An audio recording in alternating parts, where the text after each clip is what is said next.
The way to end all wars. If you've ever been the victim of a lawsuit, dealt with divorce, or endured bullying, you've likely been through war.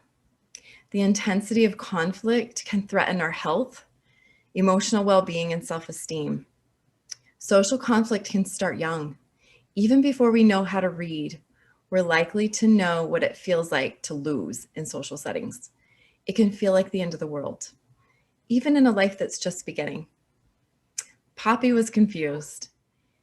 The 6-year-old had been rewarded for singing out among over a dozen other children in the church class. She got to place an X on the tic-tac-toe game on the blackboard in front of the room. Girls were X's and boys were O's. She placed the X near the other X rather than next to the 2 O's. But why weren't the other children applauding her move? Poppy didn't block the boys. The singing teacher wrinkled her forehead as she did a triple take toward the board. She's being too nice, another teacher said. I turned my focus from my 4-year-old class to see Poppy's eyes squeeze tight and tears start to flow. The child was devastated by the reaction. Was she feeling embarrassed? Did she regret her choice? Her teacher comforted Poppy as the child's face turned red and her tears surged hotter. Having had my own emotional embarrassments in childhood, I was worried. My heart had scarred easily, and an accumulation of many traumas had caused me to shut off my emotional sensitivity by the time I was a teenager. In an era where emotions were not discussed, much less healed, I had given up trying to do the right thing by the time I reached 8th grade. I didn't want this moment to contribute to that kind of outcome for Poppy. I became the victim of bullying during junior high in 1983. My peers may have thought it was a game, but for me it was like war. The movie War Games was released that same year. David, played by Matthew Broderick, was a wild card. He didn't mean to cause the world to go into crisis. It was an accident. He thought he was just playing a game. We're in. Fuck. It's not a real voice. This box just interprets signals from the computer and turns them into sound. Shall we play a game? Oh. I think I missed him. Yeah, weird, isn't it? Yeah. Love to.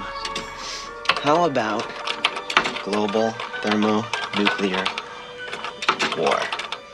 David, a high school computer prodigy, set out to hack into the server of a video game company to play games that had not yet been released. Instead, he accidentally hacked into the government computer system. He initiated a war situation involving nuclear missiles. The program was managed by an artificial intelligence so advanced that it shut out all human attempts to end the situation. The computer wanted to be sure of winning the game. At the climax of the movie, David stood with a general in the war room, helplessly facing the end of the world. With only moments before real missiles were detonated, David realized the solution. We already tried that. Put it up. Yes, put it up. The answer began with a game of tic-tac-toe. It's not on the list. What's not on the list? Go ahead. It's got to be in there somewhere. 5 numbers. It's got half the code. Sorry? Put X in the center square. No.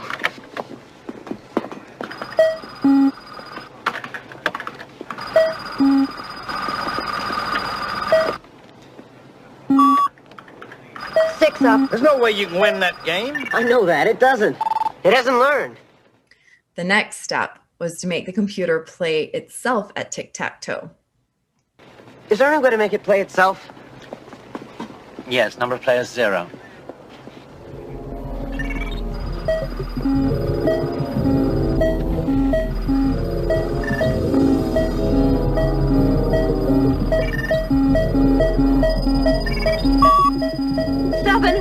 Come on.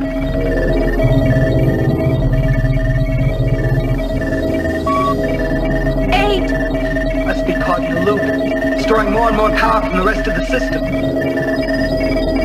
9 numbers. 10, it's got the code, it's going to launch. What if the biggest game we play isn't even out there? Isn't even real? Is our biggest battle with our own psyche? Later in my life, I began to ask and get answer to these questions. I found the culprit of my pain and trauma was not in the outside world. My traumas were caused not by bullies, but my own reactions, my misperceptions, and my tendencies. Sum it up in one word: ego. When ego tries to win, both sides lose. Just like the computer discovered by playing itself in tic-tac-toe over and over and over. The computer found the launch code in the midst of its frantic efforts to win the simple game. The missiles were engaged. The situation was tense.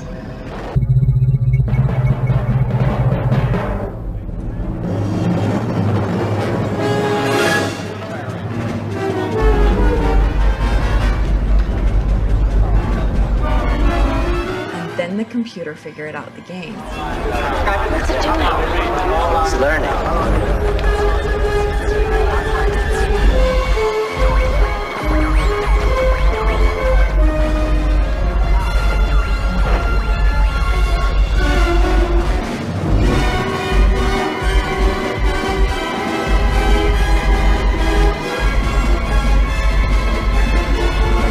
There was no way to win. The same outcome occurred with the war game, as in tic-tac-toe. Computers simulated war strategy after strategy, no winners. Not ever. Greetings, Professor Falcon. Hello. Joshua? Strange game. The only winning move is not to play. When we attack or threaten or bully, no one wins.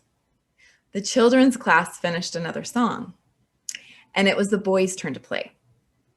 I watched as an excited 7-year-old raced to the board to place an O at the end of the row. The boys cheered. They had won. Now what? The singing teacher scrunched her eyebrows with a look of compassion toward Poppy.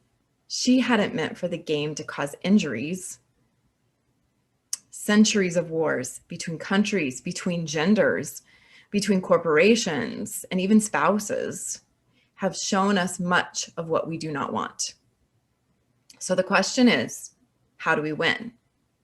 Is it possible to avoid a loss if someone else wins? Just the day before, in my second awakening retreat, Angie Schultz, who works for me as a clinical social worker, shared a study that took place in an era of war mindset in America. Researchers presented children with a game to play. It looked like a checkerboard with a game piece in the center. The object of the 4 sequential games was to take turns moving the game piece to either end of the board for a prize. Each turn consisted of either moving the game piece toward one's personal goal or towards the opponent's goal. The children were not coached to compete for prizes, nor were they told that they could cooperate to help each other win prizes.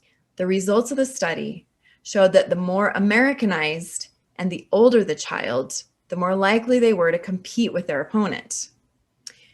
Far fewer of these 7 to 9-year-olds got prizes.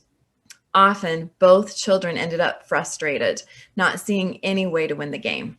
Older children, especially the Americans, made around 18 out of 20 possible moves and went home with less than 1 out of 4 possible prizes. Competitive play usually resulted in no one getting a prize. A significantly higher number of prizes were obtained by younger children between the ages of 4 to 5 and by children who were raised in Mexican culture rather than American. The younger children made only 5 out of 20 possible moves and went home with close to 4 out of 4 prizes. Imagine these kids looking at the researchers, wondering why the game was so easy before walking home with a toy in each hand. I then looked over at the painting of Jesus next to the blackboard and remembered Jesus had said, "Except ye be converted and become as little children, ye shall not enter into the kingdom of heaven. Whosoever therefore shall humble himself as the little child, same is greatest in the kingdom of heaven." Why can't we have two winners? I spoke into the tense room. Light bulb. The singing teacher went back to her easel and flipped through the songbook. Well, of course. The boys had 3 turns. The girls should also have 3 turns. It's only fair. She began leading a familiar tune as she scanned the room for girls with audible voices. A girl with great singing effort was chosen. She knew exactly where to place the X. Poppy wiped her tears and looked around the room. Both the girls and the boys were happy. Could it really be that simple? Could we alter traditions of not only tic-tac-toe, but other paradigms where there's a winner and a loser? If we can have 2 winners in tic-tac-toe, what could we create in courtrooms, in child custody disputes, with international debates? How have we lost the simplicity and cooperation of a little child? The answer is likely found in the ego. I've been working on my ego structure for decades.